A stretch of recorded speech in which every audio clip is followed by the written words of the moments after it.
I am Shakuntala Pawar from Wonderworld Montessori Primary and Middle School, Sanjivani Nagar, Jabalpur. मैं आज आपके लिए लेकर आई हूँ एक बार फिर आकाश, चांद, तारे और सूरज के बारे में जानकारियाँ। मेरी वीडियो को देखने के बाद लाइक करें, चैनल को सब्सक्राइब करें और बेल आइकन बटन को दबाएं। तो आइए हम स्टार्ट करते हैं इन द स्काई। आकाश में सूरज, चांद और तारों की दुनिया बहुत अनोखी है। आपने घर की छत पर जाकर चांद और तारों को खुशी और आश्चर्य से कभी न कभी जरूर निहारा होगा। गांव में तो आकाश में जड़ें प्रतीत होती हैं। होने वाले तारों को देखने में और भी अधिक आनंद आता है, क्योंकि शहरों की अपेक्षा गांव में बिजली की रोशनी की चकाचौंध कम होती है और वातावरण भी स्वच्छ एवं शांत होता है। तारों को निहारते निहारते और उनकी अधिक संख्या को देखकर आप जरूर आश्चर्यचकित हो जाते होंगे। इस बात की पूरी संभावना है कि आपने शहर में कभी भी ऐसा सुंदर दृश्य ना देखा होगा।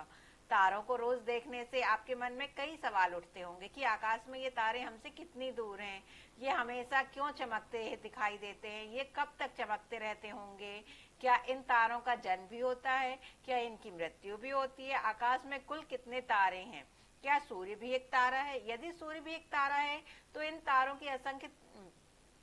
इन असंख्य तारों की दुनिया में इसका क्या स्थान है। कहाँ हमारा सूर्य बहुत चमकीला है तो कहाँ तारे अपेक्षाकृत मंद दिखाई पड़ते हैं। इसके पीछे क्या कारण है। मोतियों से जड़े इन गोले आकाश के बावजूद अंधेरा क्यों होता है, क्यों तारे टिमटिमाते नजर आते हैं और कुछ तारे नहीं टिमटिमाते दिखाई देते हैं, आदि अनेक प्रश्न आपके जिज्ञासु दिमाग में जरूर उठते होंगे। तो आइए हम इस वीडियो के द्वारा आपको ये सब बताते हैं। फर्स्ट मैं आपको बता रही हूँ चांद के बारे में। चांद बहुत ही खूबसूरत है। ये पृथ्वी की शुरुआत से लेकर आज तक बना हुआ है। चांद को ही ध्यान में रखकर हमने कैलेंडर बनाया है। इसको लेकर कई कहानियां भी बनाई गई हैं। इसको देखकर भेड़िए आवाज करते हैं और ये रात के अंधेरे में हमें एक प्रकाश प्रदान करते हैं। इसके चलते हमारी धरती सोलर सिस्टम में एक बैलेंस में रहती है। हमारे पुराणों में तो चंद्रमा को देवता का भी दर्जा दिया गया है। अगर चांद नहीं होता तो हम पृथ्वी पर जीवित नहीं होते। सूर्य के बारे में रोचक तथ्य, हमारी सौर मंडल का सबसे बड़ा पिंड सूर्य होता है।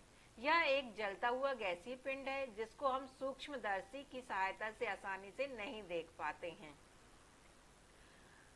सूर्य हमारे लिए बहुत ही महत्वपूर्ण है। इसी वजह से धरती पर रहने वाले जीव जगत है। सूर्य को देखने पर सतह में छोटे बड़े धब्बे दिखाई देते हैं जिन्हें हम सौर कलंक कहते हैं। ये कलंक अपने स्थान से सरकते हुए दिखाई देते हैं। तारों के बारे में हमें बहुत ही छोटे और टिमटिमाते हुए दिखाई देते हैं, पर यह जितने छोटे होते हैं उससे बहुत ज्यादा बड़े होते हैं। कुछ तारे तो ऐसे भी हैं कि सूर्य से लाखों गुना बड़े होते हैं। तारे बहुत ही रहस्यमय होते हैं, इनकी गिनती नहीं की जा सकती, यह अनगिनत होते हैं। एक आकाश गंगा में लगभग 400 अरब तारे पाए जाते हैं, जबकि पूरे ब्रह्मांड में 500 आकाश गंगा हैं। इसलिए तारों को गिना नहीं जा सकता।